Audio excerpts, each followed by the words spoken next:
फिल्मों में पुलिस के दबंग अवतार को आपने खूब देखा होगा, लेकिन ये कहानी असल जिंदगी के एक ऐसे आईपीएस ऑफिसर की है जिनकी बहादुरी के किस्से सुनकर किसी के भी होश उड़ जाएंगे। इस आईपीएस ऑफिसर का नाम मनु महाराज है और बिहार में इनको सुपर कॉप के नाम से जाना जाता है। फिल्म स्टारों की तरह इनकी स्टाइलिश मूंछें, सुडौल शरीर और दबंग अवतार को देखकर अपराधियों के पसीने छूटने लगते हैं। मनु महाराज हिमाचल प्रदेश के रहने वाले हैं। शिमला से स्कूल की पढ़ाई करने के बाद आईआईटी रुड़की से इन्होंने बीटेक किया। इसके बाद किसी मल्टीनेशनल कंपनी में नौकरी ना करके वो यूपीएससी की तैयारी करने लगे और साल 2005 में मनु महाराज ने यूपीएससी की परीक्षा पास कर ली। 7 साल तक पटना में एसएसपी रहने के बाद 2021 में बिहार के बाहर भी इन्होंने अपनी सेवा देनी शुरू की। एक समय ऐसा भी आया जब इनके खौफ से बिहार के अपराधी कांपने लगते थे। इन्होंने बिहार कर्मचारी चयन आयोग के नियुक्ति घोटाले में वरिष्ठ आईएएस ऑफिसर सुधीर कुमार को भी गिरफ्तार करने से परहेज नहीं किया। सुधीर कुमार बिहार के दिग्गज नेता नीतीश कुमार के करीबी ऑफिसरों में से एक माने जाते हैं।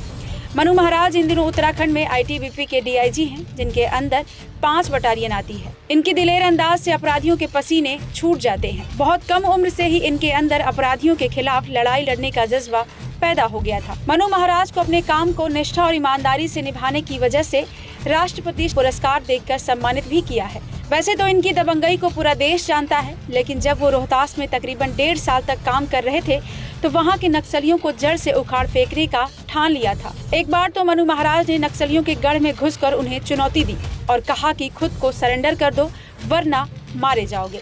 मनु महाराज के तेवर को देखकर रोहतास जिला के पहाड़ियों में छिपे नक्सलियों के हौसले पस्त हो गए। फिर क्या था, एक एक कर नक्सलियों ने अपने आप को दर्जनों हथियारों सहित पुलिस के हवाले कर दिया। इतना ही नहीं, एक बार इन्होंने देखा कि पुलिस और इनके ड्राइवर सो रहे थे। उस समय उनकी जीप चोरी कर ली गई। खास बात यह है कि पुलिस वालों को पता भी नहीं चला और मनु महाराज पटना में घूमते रहे। किसी भी पुलिस वालों की नजर उन पर नहीं पड़ी। इसको देखकर वो परेशान हो गए और थाने पहुंचकर पुलिसकर्मियों को डांट लगाई और अगले ही दिन ड्यूटी से सस्पेंड भी कर दिया।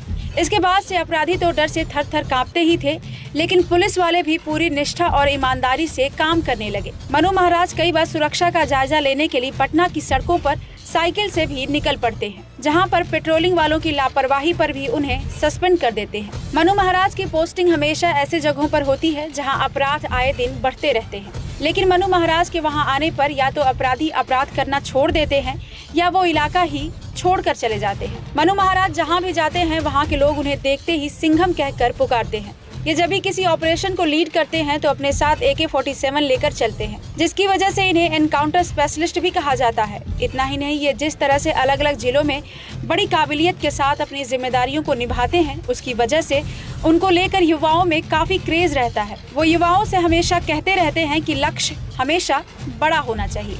आपको बता दें कि मनु महाराज की तैनाती इन दिनों उत्तराखंड में है। ये एक ऐसा राज्य है जिसकी सीमाएं चीन और नेपाल से लगती हैं। ऐसे में इनके सामने दोनों देशों से लगने वाले सीमा क्षेत्र को लेकर बड़ी चुनौतियां हैं। चीन के साथ तो भारत के पहले से ही रिश्ते खराब हैं, लेकिन पिछले कुछ दिनों में नेपाल ने भी भारत को आंखें दिखाई हैं। ऐसे में सीमाओं की सुरक्षा बेहद ही अहम हो गया है।